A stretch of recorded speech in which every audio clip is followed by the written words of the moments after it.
آپ کا سب سے پہلا نکاح سیدہ خدیجہ رضی اللہ تعالی عنہا سے ہوا، اور تقریباً عمر کے 50 سال تک پیغمبر علیہ الصلاۃ والسلام کی عمر مبارک 50 سال تک اسی نکاح کے ساتھ گزری۔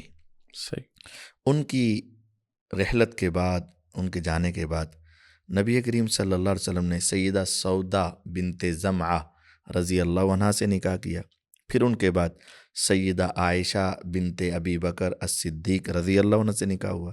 ٹھیک۔ پھر ان کے بعد سیدہ حفصہ بنت عمر بن خطاب رضی اللہ عنہ کے ساتھ نکاح ہوا۔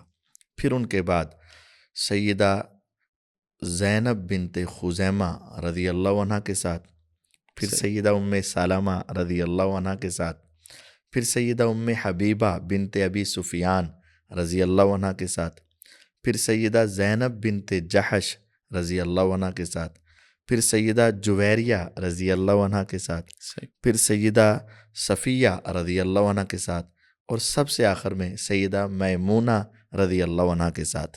یہ 11 نکاح رسول اللہ صلی اللہ علیہ وسلم کے حرم میں رہے۔